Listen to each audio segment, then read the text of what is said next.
আসসালামু আলাইকুম। আজকে আমি কথা বলবো রাজধানীর টিম ঢাকা ক্যাপিটালসকে নিয়ে। গতবার কিন্তু শাকিব খান ওনার ছিল ঢাকা ক্যাপিটালসের, যেখানে কিন্তু আমরা দেখেছি যে আ তাদের লোগো থেকে শুরু করে এখানে হচ্ছে থিম সং এ কিন্তু অনেক চলচ্চিত্র তারকারা ছিল।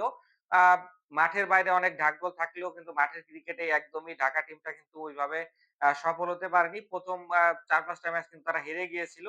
বিচ্ছিন্নভাবে ২-১ টা ম্যাচ জিতেছিল, কিন্তু প্লে অফে কিন্তু তারা যেতে পারেনি। এজন্য এবার কিন্তু ঢাকা ক্যাপিটাল আমার কাছে মনে হয় যে মোটামুটি একটা ব্যালেন্স সাইড গোছানোর চেষ্টা করেছে। অনেকদিন ধরে কিন্তু রাজধানীতে বিপিএল এর ট্রফি যায় না। ১ম ২ আসর কিন্তু ১২-১৩ তে ঢাকা এখানে চ্যাম্পিয়ন হয়েছিল। তারপর থেকে কিন্তু কখনোই ঢাকার টিমটা ওইভাবে ব্যালেন্স মনে হয় না। তো এবার আসলে কেমন করবে সেটা জানতে হলে অবশ্যই চোখ রাখতে হবে তাদের স্কোয়াড এর দিকে। যেখানে কিন্তু আ অকশনের আগেই ডিরেক্ট সাইনিং এ কিন্তু তাসকিন এবং সাইফ হাসানের মতো বড় তারকাকে ভিড়িয়েছিল ঢাকা। পাশাপাশি ২ জন ফরেন তাদের কালেকশন ছিল। পাকিস্তানের হচ্ছে ওসমান খান, একই সাথে অ্যালেক্স হেল ছিল ইংল্যান্ডের। এরপরে নিলাম থেকেও কিন্তু বেশ কিছু দেশি তারকাকে ভিড়িয়েছে এখানে ঢাকা ক্যাপিটালস এর ওনাররা। যেখানে কিন্তু সাইফউদ্দিন, তারপরে সাব্বির রহমান, নাসির হোসেন, একই সাথে মোহাম্মদ মিঠুন আ এবং হচ্ছে শামীম হোসেন পাটোয়ারি, তাইজুল ইসলামের মতো বড়, বড় তারকারা কিন্তু ঢাকা ক্যাপিটালস এর হয়ে এবার খেলবেন। যদি তাদের টপ অর্ডারে আমি এখানে দেখি, সেখানে কিন্তু অ্যালেক্স হেলস, সাইফ হাসানের সাথে ওসমান খান। যদিও অ্যালেক্স হেলস কত ম্যাচ খেলবেন অথবা কখন থেকে খেলবেন সেটা কিন্তু বড় প্রশ্ন। সাইফ হাসান কিন্তু দুর্দান্ত ফর্মে রয়েছে ন্যাশনাল টিমের হয়ে। ওসমান খানও আমরা জানি অ্যাটাকিং একটা হার্ড হিটার পাকিস্তানের। তো টপ অর্ডার কিন্তু যথেষ্ট শক্তিশালী বলতে হবে। মিডল অর্ডারও কিন্তু এখানে ব্যালেন্স রয়েছে। যেখানে হচ্ছে সাব্বির রহমান রয়েছে। গত বছর কিন্তু একটা ম্যাচে দারুণ ব্যাটিং করেন সাব্বির রহমান রুম্মন। পাশাপাশি মোহাম্মদ মিথুন রয়েছে। বিপিএল এ কিন্তু অনেকদিন থেকে তিনি খেলে আসছেন। শামীম হোসেন পাটোয়ারি রয়েছেন। দারুণ অ্যাটাকিং প্লেয়ার, তবে ইন্টারন্যাশনাল কিন্তু তিনি ফর্মে নেই। বিপিএল দিয়ে হয়তো ফেরার চেষ্টা থাকবেন এখানে।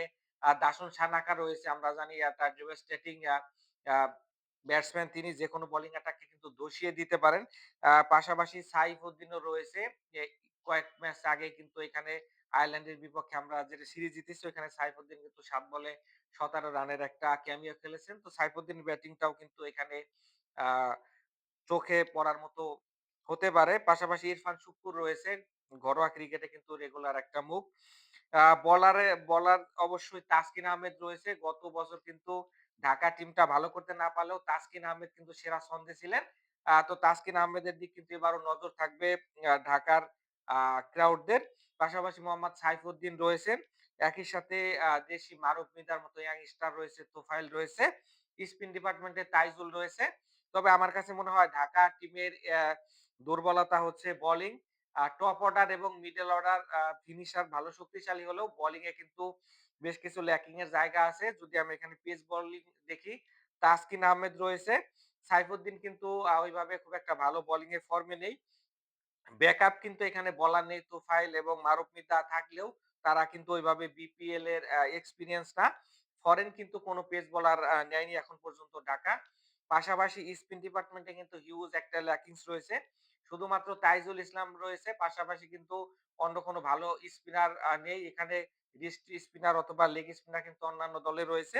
এখানে ঢাকা টিমের কিন্তু স্পিনে বিশাল একটা দুর্বলতা রয়েছে। পাশাপাশি পেস বোলিং এ যদি আরো একজন ফরেন এখানে আনা যায়, তাহলে হয়তোবা টিমটা আরেকটু ব্যালেন্স হবে।